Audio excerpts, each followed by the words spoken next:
Merci beaucoup très chers internautes de Témoin TV ñoo ngi fi nga xamante ne moom mooy tey fii di commune bu Pikine Ouest jàkkaarloo ki nga xamante ne moom mooy monsieur le ministre Pape Gorgui Ndong di également PCA bu Sen'Eau di également le maire de la commune de Pikine Ouest ñu nekk ak moom ci sunu première émission numéro bu émission ça nous intéresse dina waxtaan ci li nga xamante ne moom moo soxal dëkk bi ñuy jël doomu dëkk bi yi nga xamante ne tey am nañu ay postes de responsabilité ak ñi nekk ci opposition bi ak ñi nga xamante tey ñoo ngi participer ci uniquement ci développement wu dëkk bi monsieur le ministre maa ngi lay nuyu.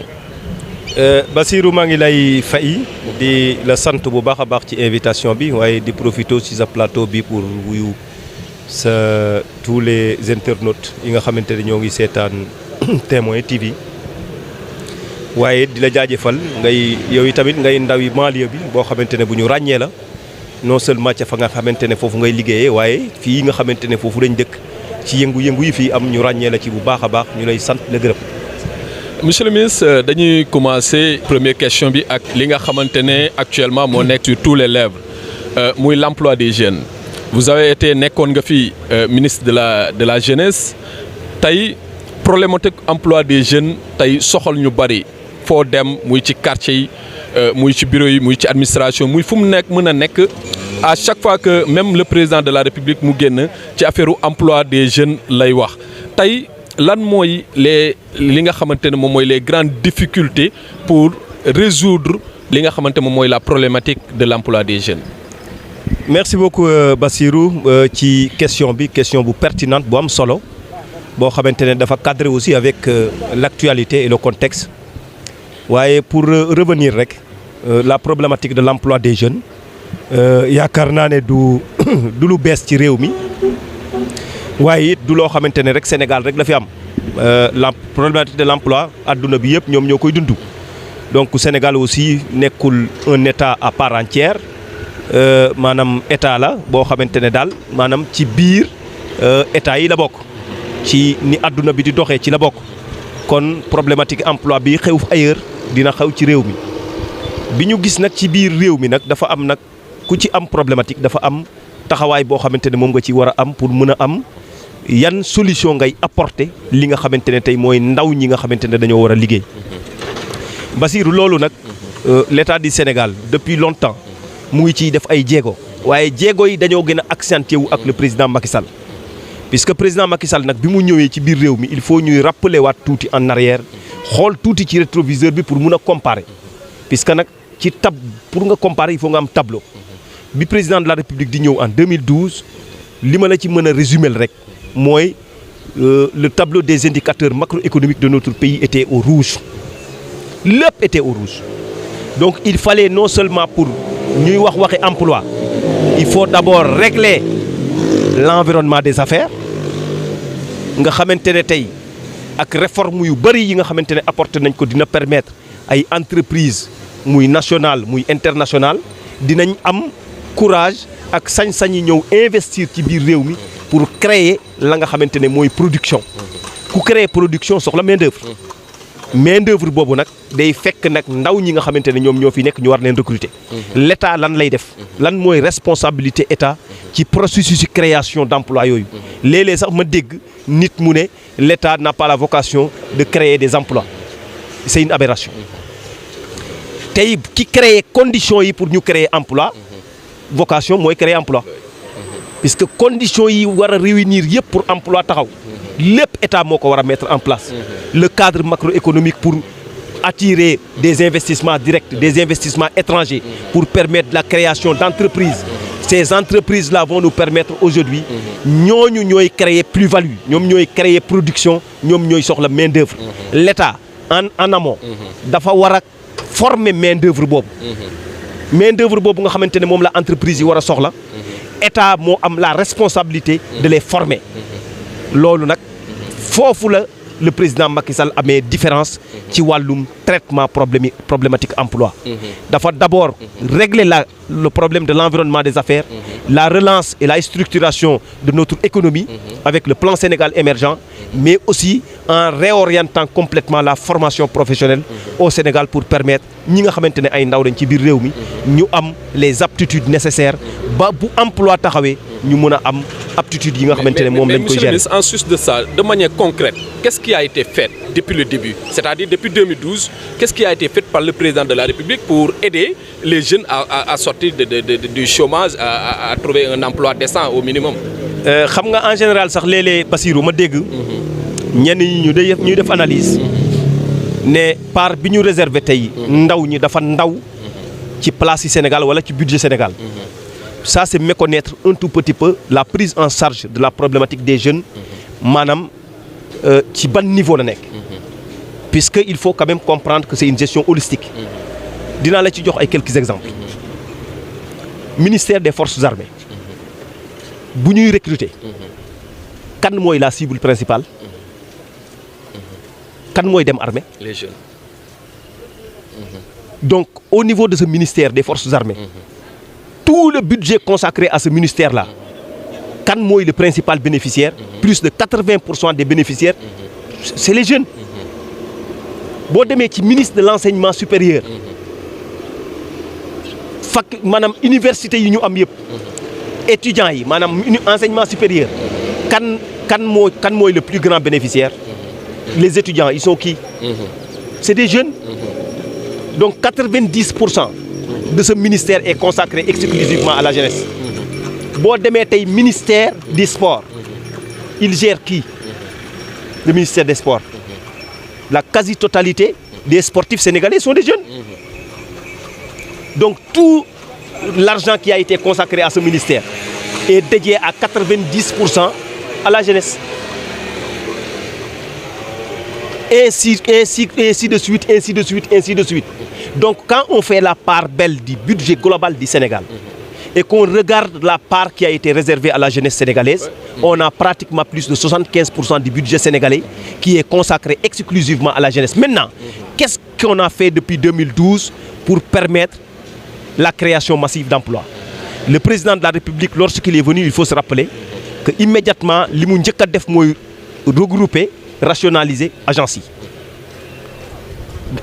FNPJ mu ngi fi woon, ANPEJ mu ngi fi woon, AGEP mu ngi fi woon, ANAMA mu ngi fi woon, tey ñoom ñëpp lañu regrouper tuddee ko ANPEJ.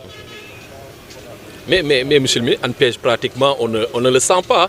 ANPEJ. Et pourtant quand vous venez par exemple fi nga xamante zone yi ci mel ni zone banlieue par exemple tey recoin boo dem rek yaa ngi gis jeunes yi nekk toog ñii ñoo ngi ci toog di waxtaan ñii ñoo ngi nekk ci lii amuñu formation amuñu emploi amuñu leen mais tey de manière concrète soo bëggee wax ni 75% pratiquement ou bien jeunes la majeure partie des jeunes tey ñoo ngi am métier c'est-à-dire nga ñëw ci banlieue beneen réalité ngay gis. waaw xam nga la réalité de la banlieue moom mënul génn sax ci réalité Sénégal puisque ci biir Sénégal la bokk mais quand même loolu mooy li nga xamante ne moom la ñu waroon a def pour maintenant apporter des solutions durables mooy le diagnostic local participatif qui permet d'identifier lépp luy potentiel dans chaque département du Sénégal puisque boo ñëwee ci biir banlieue bi fii li nga fii gën a gis comme loo xamante ne tey taxawaay la mooy les services mooy maanaam commerce moom moo fi gën a am solo ci li nga xamante ne moom moo gën a taxaw mooy les corps de métier aussi l'artisanat les corps de métier donc loolu mooy li nga xamante ne tey mooy secteur à fort potentiel de création de main-d'œuvre au niveau de la banlieue mais chaque département am na spécificité mais boo ñëwee tey sur le plan global ce qu'il faudrait maintenant faire pour apporter des solutions durables mooy li président de la République wax mooy la territorialisation des politiques publiques territorialisation boobu nag li ma ciy bañ mooy ñu commencé ko au niveau central rek mu yem ci département warta yem ci département bu jógee ci département bu jógee ci national dafa war a ñëw ci département mais bu jógee ci département dafa war a dem ba ci commune bu jógee ci commune dafa war a dem ba ci quartier bu jógee ci quartier dafa war a dem ba chaque village am na un modèle que nous avons proposé aussi pour une territorialisation parfaite des politiques publiques en matière d'emploi boo xamante ne tey day fa muy déparé mooy au niveau du conseil de quartier dans chaque conseil de quartier ñu fexe ba nommer fa un agent communautaire pour l'emploi li ma tuddee AS nga xam ne agent communautaire pour l'emploi boobu ci biir conseil de quartier bi lay nekk permettre ndaw ñi nekk dans chaque quartier nan la ñuy def tey pour xam yoon yi nga xamante ne ci la ñuy jaar pour le parcours de la demande parcours bi lan ak lan la fan la ñu war a jublu pour demander mais dafa am une question extrêmement importante bu ñu war a régler si on veut régler définitivement la question de l'emploi. C'est la question des maîtrises de données des données. C'est-à-dire li ñu war a comprendre mooy ñaata nit ñooy demander emploi ci nit ñoo ñuy demander emploi kan ak kan mooy kan moo ciy ouvrier kan moo ciy ingénieur kan moo ciy ménagère kan moo ci leneen ak leneen donc loolu tey dafa war a indi ñu mettre en place une banque des données banque des données boobu nag man gëm naa ne ca quartier ba la war a jóge puisque dans le quartier si on demande aujourd'hui au maire avec l'équipe qui va être mise en place une équipe d'une représentation locale pour l'emploi boo xamante ne dina ànd ak ay as boobu maanaam mooy agent communautaire les agents communautaires pour l'emploi dans chaque quartier ñu répertorier tout jeune avec son profil mais loolu il nous faut impérativement ñu def la typologie des demandeurs maanaam la catégorisation des demandeurs d'emploi. mais li ngay wax nii est-ce qu'il vous est arrivé est-ce que tey genre proposition yi nga defal ko le chef de l'État wala est-ce que moom moo ngi leen di déglu par exemple parce que proposition yi ngay def est-ce que waru woon xaatim ko interpeller le président de la République proposer ko ko.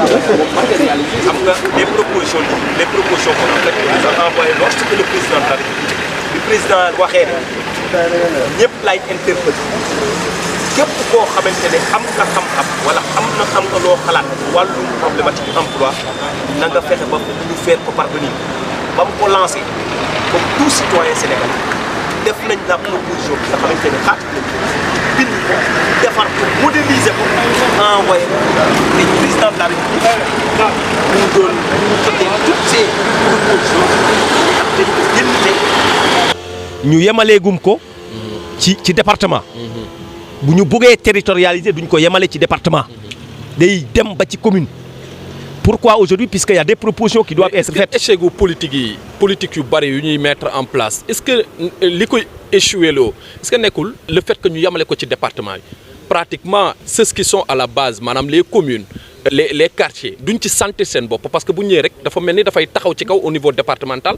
gars yi duñu am accès pour mën a egsi au niveau départemental. loolu moo tax nag man ci li nga xamante ne tey dama ci intervenir non seulement ay interpellation la mais aussi tàllal loxo la boo xamante ne ci expérience bi ma ci am puisque nag faut rappeler que j'ai été directeur général de l'emploi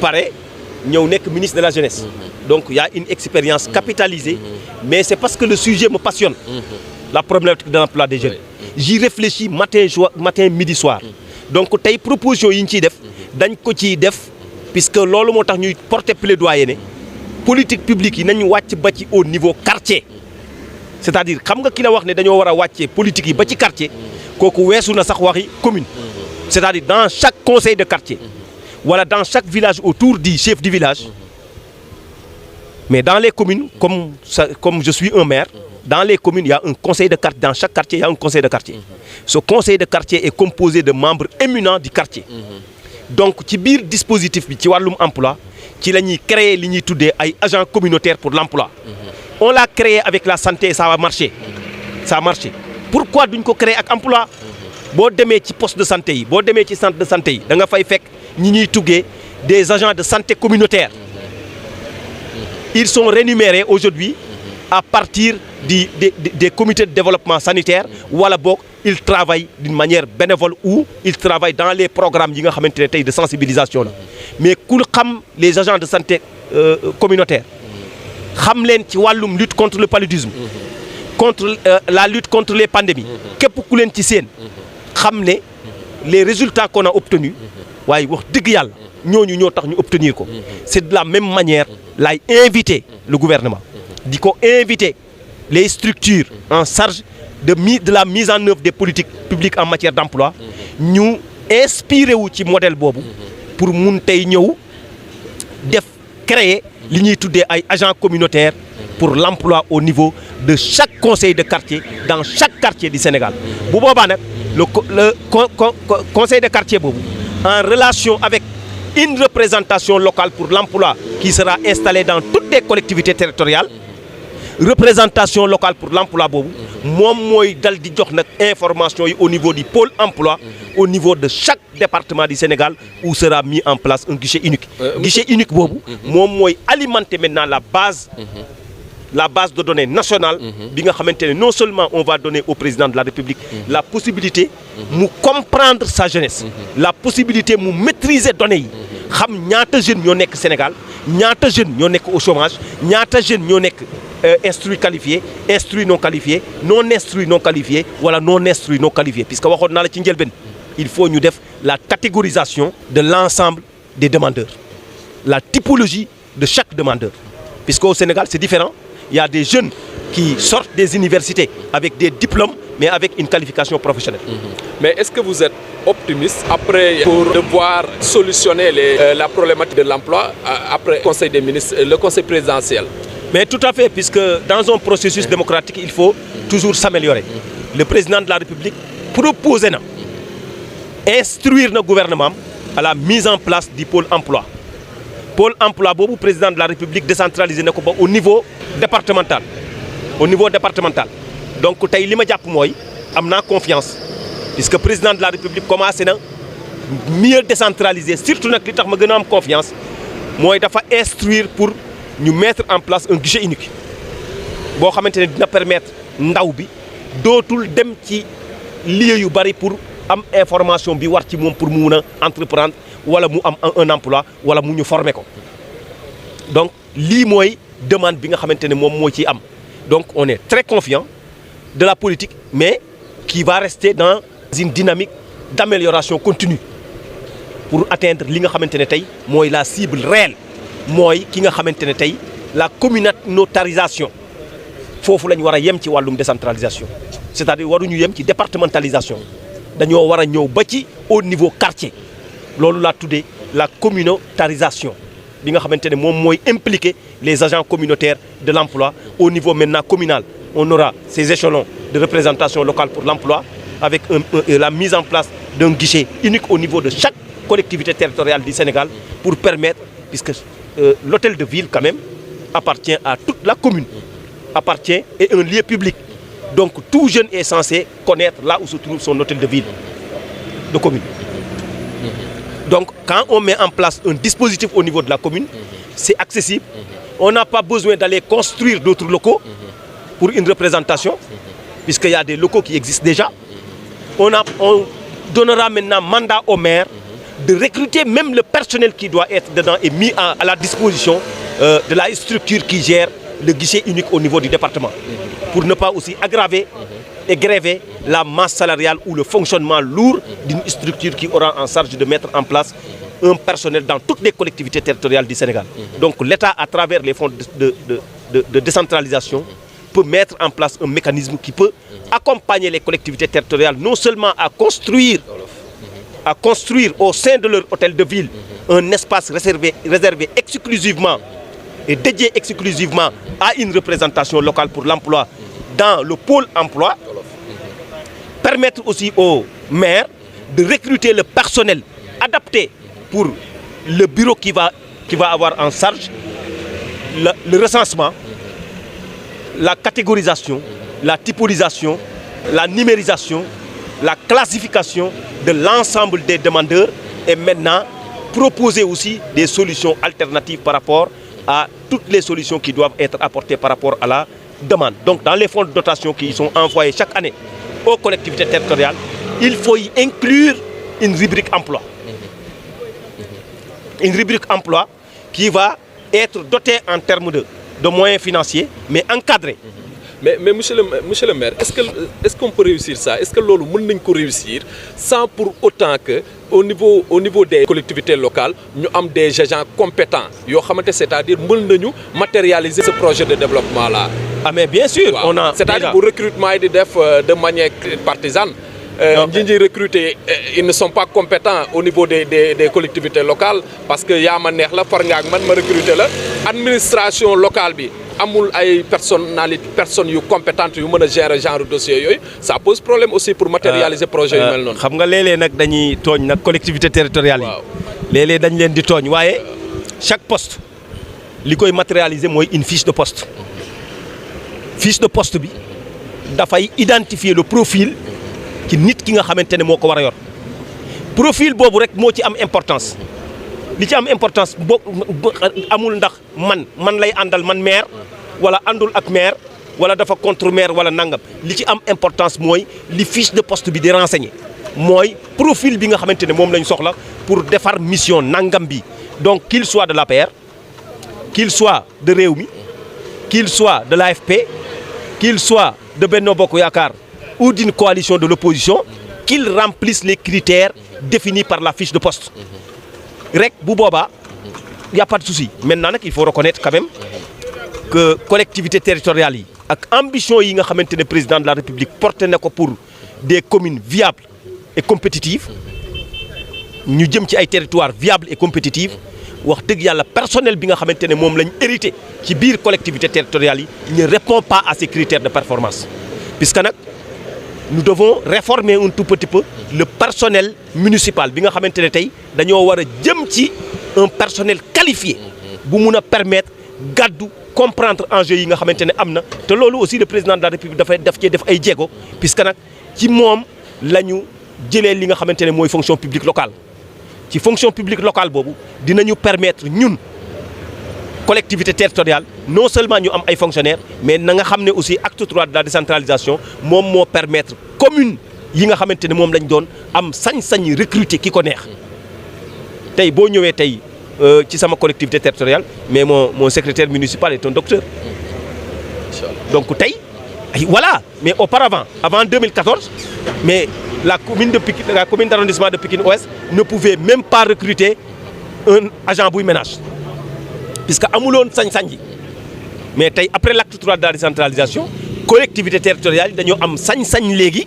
recruter un personnel bi ñu soxla à la dimension de leurs ambitions mais quand même nañu reconnaître que ambition yooyu président de la République porté pour des territoires viables et compétitifs le personnel bi nga xamante ne moom moo nekk ci communes yi des na pour mun cee répondre kon défi administration bi nga xamante ne moo nekk ci collectivité territoriale yi il faut ñu xoolaat ko bu baax a baax pour mu mun a accompagner loolu donc s'il y a un projet boo xamante ne tey l'État du Sénégal moom moo koy diligenter à travers les fonds de dotation pour la décentralisation totale des politiques d'emploi par exemple avec la mise en place d'une représentation locale au niveau de l'emploi au niveau de chaque collectivité territoriale ci fonds de dotation boobu noonu da koy encadrer puisque tey ci fonds de dotation yi ñu jot mënuma fexe ba état jox ma fonds de dotation ma fayee ko salaire puisque l'état l'a encadré daf ma wax ne dinaa la jox tant en fonds de dotation waaye ci rubrique tel ak tel ak tel rek nga ko mën a dépenser donc na ko def ci emploi jël ay fonds de dotation yoo xamante ne da koy encadrer dans chaque collectivité territoriale ba pare ne loolu emploi rek nga ko mën a def mooy maanaam le paiement maanaam paiement la prise en charge du fonctionnement de la représentation locale pour l'emploi mais aussi de tous les programmes qui doivent être déployés au niveau communal waxoon naa la sànq on ne réussira jamais à régler une grande partie de la problématique de l'emploi sans pour autant passer par la politique d'un diagnostic local participatif qui va déterminer toutes les potentialités de chaque département du Sénégal ou de chaque région du Sénégal et en fonction de ces opportunités, modéliser une réponse appropriée, adaptée pour lutter non seulement contre l'exode rural, la concentration de la capitale, mais la décentralisation, c'est d'abord de maintenir les populations dans leur région, dans leur département et dans leur localité. Monsieur le maire, ñu génn ci emploi des jeunes ñëw ci politique. Membre de l'APR nga ñoo ngi dem vers des élections locales yoo xamante opposition bi ñoo ngi opposé wu pour ñu reporter ko ñoo ngi exiger à ce que ñu tenir ko au plus tard mois de décembre 2021 bi est-ce que pare ngeen yéen waa pouvoir bi pour dem ay élections locales est-ce que ragaloo leen boo leen demee opposition bi gagné leen ci élections yi moo tax ngeen di bëgg à chaque fois di reporter élections yi. man de parfois wax dëgg yàlla parfois damay xaw a jaaxle ci position suñu opposition bi parfois. opposition bi bu ñu jaaxlee ba sonn dañuy dugg ci benn processus ba ñu reporter benn affaire bu ñu ko reporter ba pare nag comme ay ragal lañ ragal ñemewuñu population bi affronter ko xool leen ne leen ñun ñoo parewul ñu laqatu ci ginnaaw ne nguur gi moom moo reporter waaye ñëpp xam nañ ne collectivité territoriale wax dëgg yàlla élection locale opposition bi moo parewul opposition bi moo fi demandé audit fichier ñun dañ ko demandé moo fi demandé audit processus électoral ñoom la kon kay bu reporté amee nañ assumé ne ñoom ñoo reporté président de la république reporté wul mais tey est-ce que xam nga ne Bassirou li ñuy reporté élection yi nii daf ñoo desservir ñun maire yi ñun ñi nekk en exercice en fonction loolu ñun la arrangé wul. ah bon ci ban côté ci ban fànn. ci côté bi nga xamante ne dem nañ ba dugal ci population bi ne ñun légitimatuñ que ñun dañuy accroché wu ci suñu poste alors que population bi ñoo ñu faloon pour 5 ans bi 5 ans yi jeexee rek la ñu waroon dem élection. donc yéen vous pensez que opposition bi ñooy responsable ci li xew yëpp. tout à fait ñoom ñoo parewul mais la mouvance présidentielle pare na bu yàgg. mën naa la ci jox exemple bu ndaw. dans cette commune là où nous sommes. ban opposant nga fi gis ku pare. ah mais gis naa fi Cheikh Ahmed Tidiane. keroog sax ci inauguration wu technopole bi yëngal na la foofu. daanaka nëbb na la ñëpp nee nañ dalaa nëbb ba mu egsee foofu. mbooloo gi mu fa indi macha allah. li ngay wax yëpp mouvance présidentielle la. li ngay wax yëpp mouvance présidentielle. waaw mais moom instant bi pare na instant yi pour jël sa place. waaw non même bu ko doon jël. nee nañ sax gars yi ngi wax ne moom instant yi commune bi ñëpp moom la ñuy wax. waaw même ba léegi rek mouvance présidentielle la. maanaam dama question bi ma laaj mooy. ci sunu biir commune bi kan nga fi gis ci opposant ku fi pare. pour jàkkaarloog man Pape Ndong moom sa opposant la. déedéet. pour jàkkaarloog Pape Ndong. ci collectivité territoriale bu ñu waxi pare. nañ ko jël rek individuellement. dama lay jël ne ñun mouvance pare na bu yàgg. jox la exemple bi gën a terre à terre. mooy fii nga xamante ne fii lañ toog. muy la commune de Pikine Ouest. man ma nekk maire bi. wax la ne yow mi journaliste. ban opposant nga fi gis. opposant nag laa wax. ban opposant nga fi gis. ku pare jàkkaarloog man pour ñu dem élection amul. mais waa Pastef fi am nañ fi doole ah. kan limal ma ci kenn. non ñoo ngi yëngal instant bi. xamoo ci kenn dañu kii mais instant bi kay ñoo ngi kii moom. xam naa ñoo ngi say tànk. loolu moo lay won ne. pare naa bu yàgg. kan kooku ngay wax nag. mouvance présidentielle lay réclamé wu. kon ba léegi ñun la rek. waaw ñun suñu biir. léegi bu waxtu ba jotee nag. suñu pootum biir. dinañ ko lijjantil suñu bopp. kon ragaloo ko. yow yi tamit. mais dégg naa yóbbu na sa fit instant yi monsieur le maire. xam nga Pape Ndong nag xam nga ko bu baax. Pape Ndong day mesuré wu ñoo xamante ne wax dëgg yàlla. ci wàllum politique bu ñu leen tuddee rek. ñëpp dinañ ràññee. kooku mënut a nekk sama adversaire. ah bon déedéet. lu tax. déedéet mënut a nekk sama adversaire. lu tax sama adversaire mooy ñi nga xamante ne ñoo bëgg a ñooy opposition bi. am na ñoo fi nekk te nag depuis 2012 ba léegi. quand même il faut reconnaître un travail excellent qui est fait au niveau de la commune de Pikine Ouest. maanaam travail nga fi def xam nga liggéey non politiquement laay wax. politiquement laa la bëggoon a wax. oui. tu n'as jamais vu aucune manifestation de l'opposition depuis 2012 dans cette commune. Aucun siège bu nekk dans la commune de Pikine Ouest d'un autre parti politique. Aucune manifestation politique de 2012 à aujourd'hui d'aucun autre parti ou d'aucune autre coalition dans la commune de Pikine Ouest. Cela veut dire c'est une hégémonie. mais lu waral lool selon yow. li ko waral nag xam nga moom ku ci nekk. ak na nga mel. Pape Ndong moom neexut a songu nag sur le plan politique. waaw maanaam sur le plan purement politique. Pape Ndong nag neexut a songu. kon lu waral Cheikh Ahmed Tidiane tey taxaw bëgg laa songu. non kooku moom yow yaa koy wax rek. mais kooku yow yaa koy wax rek. mais kooku wax dëgg yàlla. yeggaguma ci ay phasam. ci phasam. yeggaguma ci ba léegi bés bu ma ci yeggee. wallaay dinaa ci wax li ma ci war a wax. mais yow est-ce que am nga xel mu dal monsieur le maire instant bi pour bu ñu demaatoon suba élection da ngay gañewaat élection yi fii. wax ma benn nit rek boo xamante ne war na maa mën a diir mbagg ci commune bii ñu nekk amul. kon yow jàpp nga ne élection yi moom.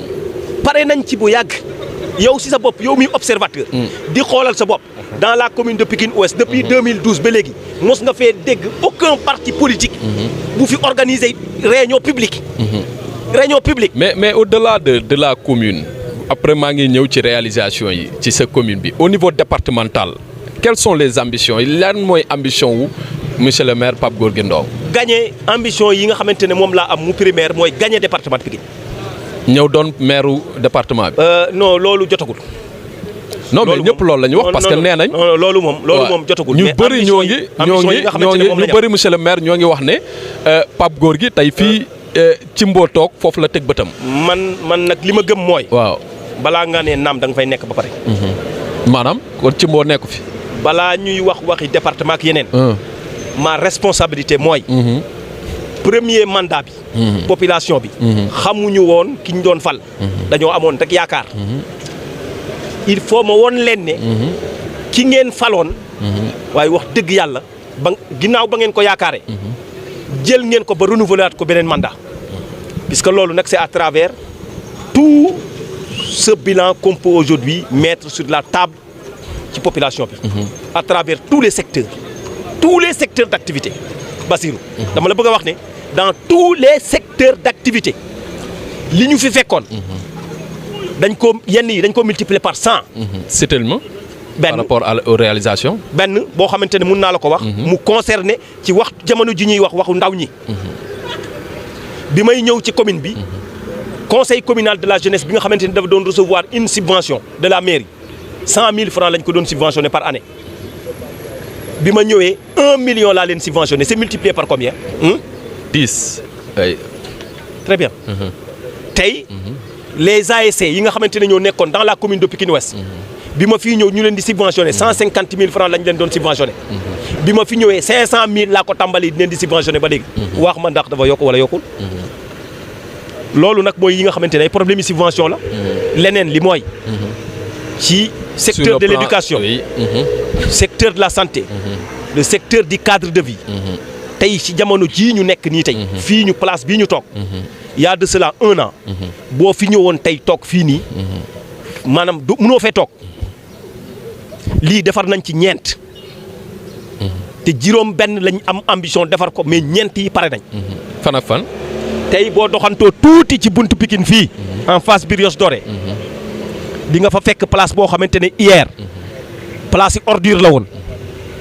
tey aménagé nañ ko nii place publique lañ ko aménagé espace vert doté d'un wifi gratuit boo xamante ne pour tous les ñi nga xamante ne ñoo nekk ci biir quartier bi man ñëw foofu di fiixlu boo demee tey Khournar en collaboration avec la ville de Pikine nous avons construit la nga xamante ne mooy jardin public bu Khournar boo fa demoon tey am na wifi gratuit boo xamante ne mu nga fa espace vert bu dàq bii nii la bii nga xamante ne moom lañ toog mun nga ko cee limaale puisque mooy les alentours de Chérif Tidiane beneen bi mooy boo demee école 4 c'est en phase de construction boo xamante ne tey bientôt xëy na dinañ ko livrer beneen bi nga xamante ne moom moo ci war a topp mooy aménagement bi war a nekk municipal 2 nga xamante ne tout au long di poste de santé municipal 2 dafa war a am un aménagement bu am solo bu mel nii boo xamante ne moom moo fa war a nekk beneen bi ñu réceptionné barke démb moom mooy bi nga xamante ne moo nekk cité Lobat Fall avec le concours de l'AGEROUTE avec l'entreprise matière dans le cadre de la responsabilité sociétale de l'entreprise ñun ñoo commandité woon ay jardin yoo xamante ne dañ leen waroon a defar ñaari jardin public yoo xamante ne defar nañ ko fa ba livrer ko boo ci paree ci loolu am na beneen jardin public boo xamante ne tey dinañ ko tàmbali bu yàggul mu nekk ci diggante daas bi ku xam daas mooy yooni daas bi ci tali bu mag bi ñaari diggante yi nga xamante ñoo nekk ci tali bu mag dinañ fa def benn aménagement bu am solo boo xamante ne tey day am sax manège pour xale yi nga xamante ne tey ñoom ñoo ci nekk loolu cadre de vie la loolu nag booy def tableau de comparaison bi da nga koy comparer ak zéro am mosu fi am il y a 6 jardins publics yoo xamante ne dotés de wifi gratuit pour les enfants donnant un cadre de vie agréable ci ñi nga xamante ne ñoo fa nekk ñëpp mais ci tableau de comparaison bi da ngay def 6 def 0 puisque bi ñuy jël commune bi mosu fi am beneen bi nga xamante ne tey mën naa la ko wax mooy depuis ba commune bi nekkee commune ba léegi municipal 2 dans le cadre de la santé municipal 2 c'est vers entre 56 1960 lañ ko construire il n'a jamais été refait aujourd'hui avec le concours du ministère de la santé ñoo ngi fay construire benn maternité bu bees tàq puisque dañoo jàpp ci suñu slogan que toute femme est digne de donner maanaam a le droit de donner dignement un enfant dans des conditions dignement humaines.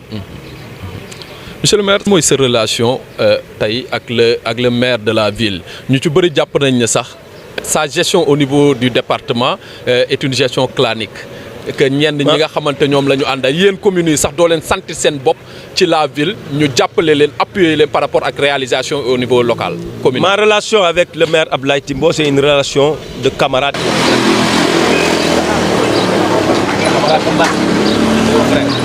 Je connais une chose. Au moment où ça a été très difficile, dans la quête, dans la conquête du pouvoir, tout le monde n'avait pas l'audace de s'afficher.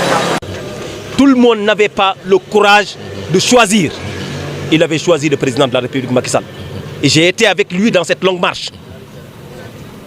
Mais au niveau de la gestion de la mairie, de la ville de Pikine, ça c'est sa gestion, c'est lui qui doit rendre compte. Moi je rends compte de ce qu'on m'a confié, moi au niveau de ma commune de Pikine-Ouest. Au moment venu, dans le cadre de notre coalition, il y a certaines des choses, si aujourd'hui je devrais conseiller Abdoulaye Timbo, c'est pas dans la rue, je le dirais, puisque nous nous acheminons droit vers des élections locales. Je vous ai dit d'une manière très claire, mon ambition c'est de gagner la ville de Pikine. Oui. Gagner la ville de Pikine pour qui? Je n'en sais absolument rien du tout. Mais mon ambition, ma responsabilité, c'est de gagner d'abord la ville de Pikine. Mais pour gagner la ville de Pikine, Manela, cette commune-là, il faut d'abord la gagner. Moi, j'en déduis que pour gagner la ville de Pikine, c'est être maire de la ville de Pikine pour Yao. Gagner la ville de Pikine, c'est d'abord gagner la ville de Pikine pour le président de la République, oui. Pour lui permettre d'avoir une administration au niveau le plus décentralisé, au niveau des collectivités territoriales qui sont dans sa mouvance présidentielle. Puisque moi, je suis avec le président de la République, je marche avec le président de la République. Maintenant, dans le cadre de notre coalition, qui sera candidat, qui ne sera pas candidat, ça, c'est en interne que ça va être réglé. Mais si demain vous étiez maire de la ville de Pikine, qu'est-ce que vous changez au niveau du département? D'abord, l'ambition. L'ambition du Pikinois là, a changé. C'est-à-dire faire des Pikinois qu'ils puissent avoir une ambition de devenir comme toutes les grandes puissances du monde. Cette première ambition, cette première envie de ne plus être là et continuer à être traité comme banlieusard. La première ambition. Mon premier chantier, c'est de faire de sorte que tout banlieusard, tout Pikinois se réunissent autour d'un idéal qui s'appelle une ambition commune pour une volonté commune de faire de notre département ce qu'aucun département du Sénégal ne l'est. Monsieur le maire, nous brosser un peu sur li nga xamanté xewon na fi temps yi wessu moy l'affaire Sonko Adji Sarr. Sentiruñu woon ci moment yooyu ñi nga xamante ni tey ñoom la ñu mënoon wooy entre guillemets les Baye Fall du président de la République yow bokk nga ci pratiquement vous étiez abonné absent kenn gisu la sur le terrain si plateau yi kenn gisu la fenn lan moo waraloon loolu. li waraloon loolu mooy ñi nga xamante ne ñoom ñoo nekkoon ci wetu président de la République di ko xelal. ba wax ñun nañ ñoppi. ñoom la ñoom ngeen di waxal du ñun. président de la République la moom ak ña koy conseiller. ñoom ñoo jël stratégie ne ñun buñ ci wax ba pare bara dellu si waat ba pare di ñu jiñ ndax ñun dañoo daw wala daw kuy daw duñ ko xamee ab pap nag mun nga koo xool di ko wax waxi daw. Ousmane Sonko kan la mën a dawal. Ousmane Sonko fu mu dem. Ousmane Sonko lu mu fi def dara war naa mën a daw fenn man j'étais ici dans la banlieue jamais je n'ai quitté la banlieue chez moi ici et j'avais dit ici sur un plateau lu leer. sama kër ku ko laar Ousmane Sonko du fanaan këram foofu ñii xalaat ne nag dafa am ñoo xamante ne dañoo dawoon dem feneen nañ ko lijjanti ji ci weti Macky Sall moom ci boppam moo demandé woon ñu noppi bu kenn dellu si waat ci ginnaaw naan ñu dañoo daw ak dañoo def nangam munoo wax nit ki noppil ba pare bugg mu dem di wax bu waxee leneen nag loo xamante ne waxloo ko.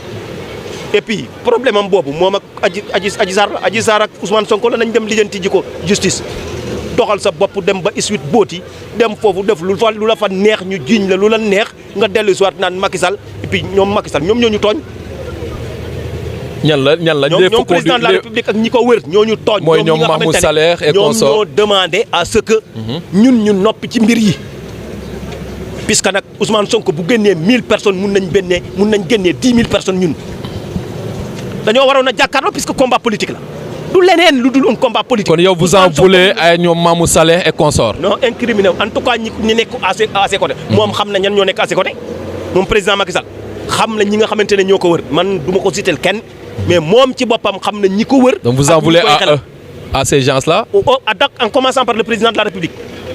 En commençant par le président de mon parti politique qui m'a demandé de se taire au moment où je devais faire face. Et après maintenant c'est derrière qu'on revienne pour nous dire dañoo ragaloo nag dañoo làqatuwoo nag boo demee ci télé bi sax question bi ñu lay njëkk a posé mooy bi yëf yi tàngee gisuñ la woon ñii daw bu xaree tàngee xam nañ leen. Macky Sall ci boppam xalaatul Macky Sall ci boppam xalaatul. jàkkaarloog Pape Ndong di xalaat ci xelam ne Pape Ndong mun naa ragal war na mën naa daw. moom ci boppam moo la gën a xam donc ña nga xamante ne ñoo nekkoon autour de lui xelaloon ko bu ci kenn wax ñooñu ñooy ay tapet bu ay tapet amee. c'est-à-dire Sonko promettre na une deuxième vague boobu tey est-ce que tey pare ngeen pour jàmmaarloo ak moom cette fois-ci. bu amaatee deuxième vague mënu fi am. lu tax. puisque kenn dootuñu téye man Pape Ndong kenn dootuma téye man. en tout cas ci li nga xamante ne c'est ma commune. yàlla mi ma tiim xam na ni deuxième vague Ousmane Sonko bu ko doon def du ko def dans la commune de Pikine Ouest. xaw ma fan ngeen di ko def dans la commune de Pikine Ouest. xaw ma nag mu dem defi ko Sénégal feneen moo xam waaye ci commune yi Pikine Ouest bi nga xamante ne ci laa dëkk yàlla mi ma tiim xam na ni Ousmane Sonko du fi def deuxième vague. su ko fi naree def Macky Sall mënu ci dara keneen mënu ci dara keneen ak keneen mënu ci dara puisque dootuma ci déglu kenn bu ko ci naree def man la jàkkaarloon. te luñ fi def. moo koy fay xam nga ay nit lay yebal dans la commune. bu ma paree maa koy fekki fa mu dëkk. man maa koy fekki fa mu dëkk. loolu moo tax ma ne la. deuxième vague mënu fee am puisque kenn dootu ko may. kenn dootul may Ousmane Sonko. mu fiy def ay deuxième vague. ña nekk palais nag di gérer seen i palais nañu gérer seen i palais ñun ñu gérer suñu yëfi politique en tout cas fii ci commune bi. bés bu fi amatee. dégluwuma kenn. ñoom rek laay xaar ñu am lenn lu ñu fi def Ousmane Sonko du fanaan këram. maa ngi lay remercier monsieur le ministre Pape Gorgui Ndong. maa ngi lay fay. ça a été un plaisir waxtaan ak yow ñu bàyyi la nga tàggatoo ak sunu internaute Témoin TV.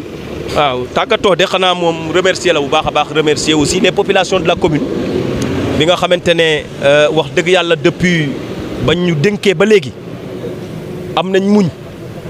puisque nag suñu commune bi acte 3 bi dafa ñëwoon laal ko gaañ ko trop de 2014 à 2019 mooy dund ci un déficit budgétaire c'est à partir de 2019 qu'on a commencé des réalisations puisque dañoo takk suñu biir kon population bi dañoo ànd ak ñun takk suñu seen biir kon ñooñu dama leen di gërëm remercier leen mais tey ku gis taxawaay bi nga xamante ne ñoo ngi ko commencé am ci biir commune bi di ko soppi defuñu dara lu dul traduire ambition bi nga xamante ne ñoom moom la ñu am.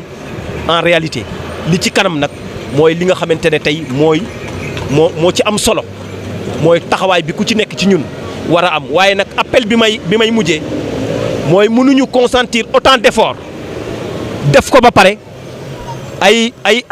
ay borom njaga njaay ak ay borom yeneen i oto ñëw bëgg a ñëw fii nii chaque jour ñu am lu ñu fi mbëkk yàqu ko loolu nag dama bëgg population bu Pikine ci boppam jël responsabilité am fajal ko boppam.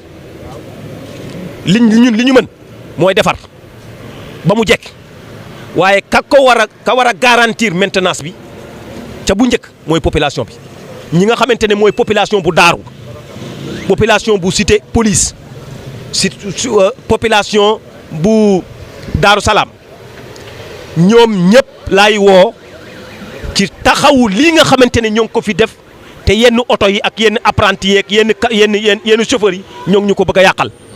nit ki nag doo am def jël di investir sa yëf ba pare di bàyyi ay nit ñu koy ñëw di yàq donc ñoom seen bopp nañ jóg ñëw xeexal ko seen bopp taxawul ko seen bopp ba maintenance bi mën a nekk seen yëfi bopp la ca des nag ci sur le plan administratif loolu moom nañ ñu ko bàyyi dinañ ko dox bu baax a baax maa ngi gërëm ñëpp di sant ñëpp ci taxawaay bi nga xamante ne ku ci nekk ci ñun war na ko mën a am di ñaanal yàlla ñi nga xamante ne tey ñoo sant Senghor nu ñu fexe ba di ndogu ndànk Ramadan Moubarak à tout le monde di par anticipation aussi may souhaiter rek bonne fête de Korité ak ñëpp ñi nga xamante ne dinañ déglu seen émission bi dinañ mën a dégg ma souhaiter leen bonne fête de Korité maa ngi leen di sant di leen gërëm.